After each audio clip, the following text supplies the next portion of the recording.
I got good news, y'all. You know, if you know me, you know I'm all about good news, right? That's all I ever do is bring you happy news, right?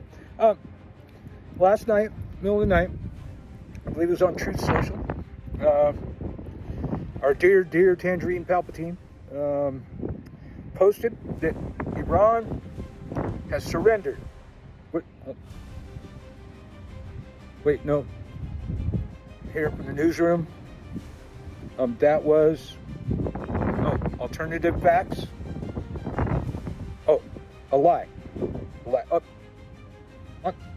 I'm sorry. On Truth Social? He lying? He lying?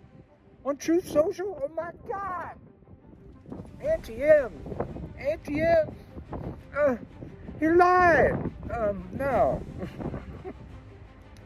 About the closest thing of anything that comes even close, that's not close at all, is Iran apologized to some of its neighbors that aren't involved that they attacked. And as well they should, because Azerbaijan's pissed, massing troops at the border. You might be getting invaded by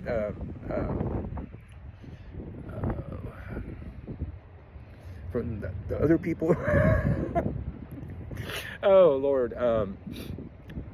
the Kurds, yes, sorry. I just got the newsroom in my ear. So they apologized and said that they will no longer attack their neighbors unless attacks are coming at Iran from their territory. Now, this may be the only saving grace, because Iran might be as stupid as our Department of Defense, our leadership, because clearly Iran did not read The Art of War. Neither did Pete Hegseth. It's a bad idea. We're in a conflict with a very powerful enemy, U.S., and we started attacking a bunch of other people. I believe the 48 Laws of Power said intensity beats extensity every time. You need to focus on your enemy and pick them off one piece at a time, and not make new enemies. I got a friend that does that all the time. Very controversial figure.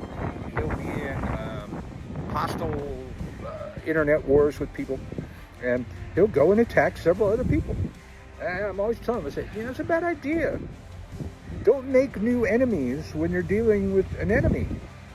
Deal with that enemy, and then you can go make more enemies if you want after that. And wait till the battle is over before you go off all half-cocked. Iran is attacking everybody.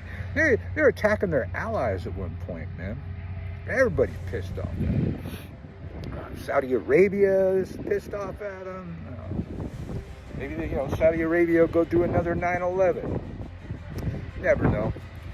And in addition, you saw me report several times about our lack of ammunition and the poor planning of our war, or our Department of Defense.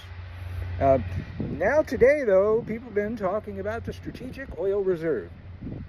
Now, as you might imagine, with a name like that, Strategic Oil Reserve is the oil we reserve for these times, for war. Trump had not restocked it. He said he was going to restock it using the oil he got from Venezuela, but then he didn't do that.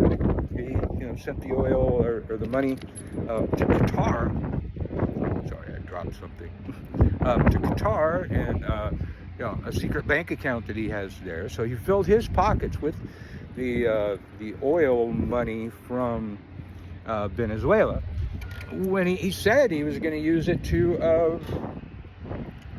refill the strategic oil reserves. Now Biden, because Trump's such a good businessman, when Biden was president, what he did was he sold a bunch of our oil reserves when the price was high, and then bought it back when the price was low.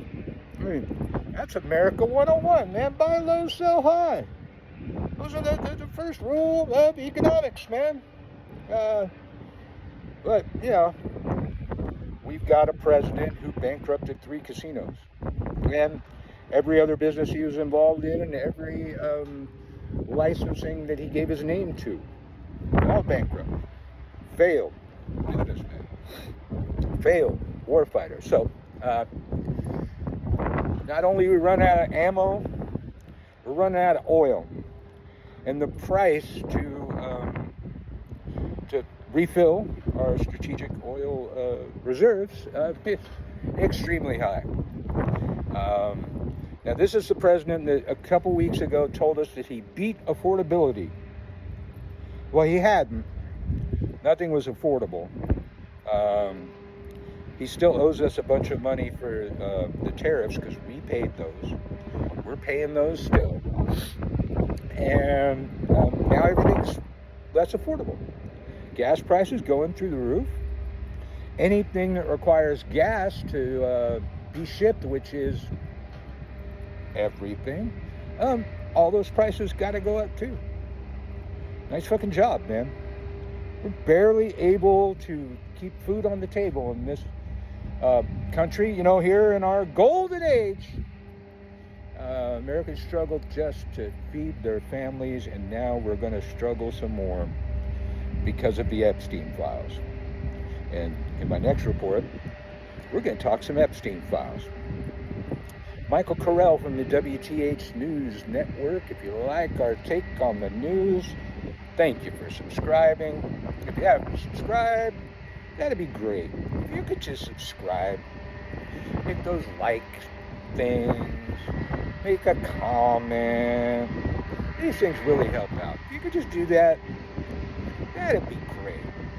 And I'll see you next time.